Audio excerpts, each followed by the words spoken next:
My family was very conservative, and I had a traditional upbringing.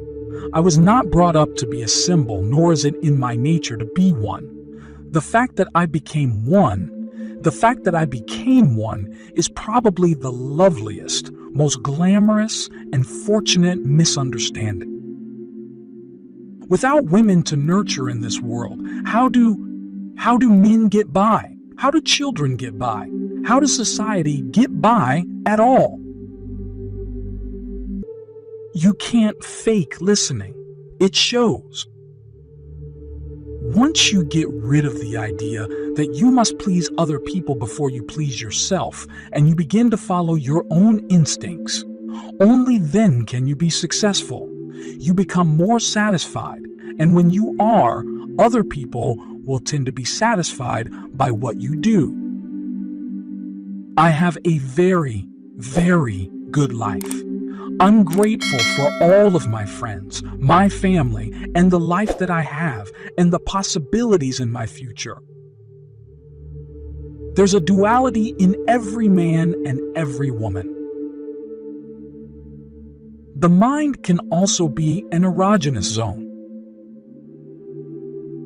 We all have a childhood dream that when there is love, everything goes like silk. But the reality is that marriage requires a lot of compromise. I was a bigger than life persona before I was anyone in my own mind. I take a multivitamin. I take extra C. I take chondroitin and glucosamine for my joints. I take calcium for my bones. And by the way, weight-bearing exercises can help ward off osteoporosis, and yoga helps ward off arthritis. I couldn't stand that my husband was being unfaithful. I am Raquel Welch. Understand? I'm far more ready to go with the flow now because I am more accepting of myself. I'm not imperceptible to masculine charm, but, well, I can flirt. I'd taken the bull by the horns by liberating myself and creating a career. It took guts. It was scary and chancy, but they discounted me as empty-headed, some little piece of fluff without any brain that happened to come along. I was not a classic mother, but my kids were never palmed off to boarding school, so I didn't bake cookies. You can buy cookies, but you can't buy love. Being a symbol was rather like being a convict. My self-esteem, myself, this, myself, that. Believe me, I've been there. I'm an actress. At one point, you just get nauseous with it and think, I have to take my mind off myself. Oh, I had crushes on all my leading men, I think. Oh, you know who I really had fun with? In this movie, Mother, Jugs Are Speed, I really liked working with Harvey Keitel. Latinos are here to stay. As Citizen Raquel, I'm proud to be Latina.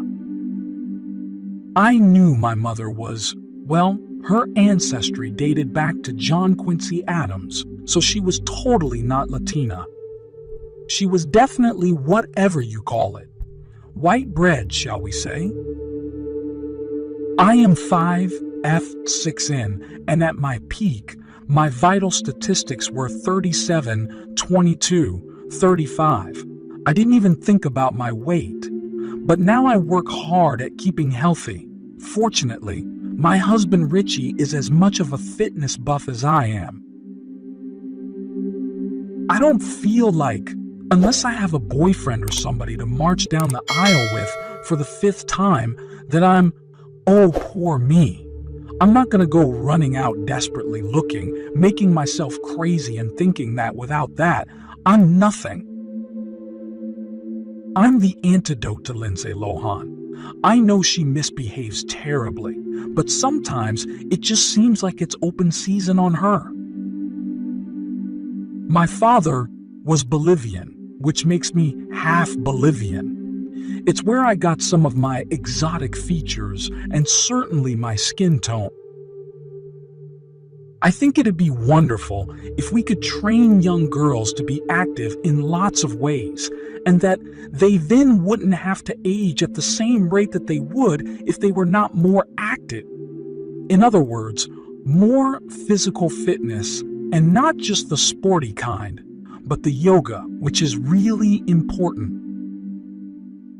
Turning 60 was not a happy time. I didn't think I'm falling apart, but I did re-examine my priorities. When I first came along in the business, they didn't really like the idea of my name being Raquel. We try to do too many things that used to be in the men's domain, and we try to do them like men's. I'm a prude. I guess you can tell that, but I think, why would you do that? I found out a long time ago that if I indulged by stuffing my face with great food, lying about reading books and watching TV or talking on the phone, I was not a happy camper. I was asked to come to Chicago because Chicago is one of our 52 states. My father came from a country called Bolivia. He was of Spanish descent. I never went to Bolivia until I was 60 years old.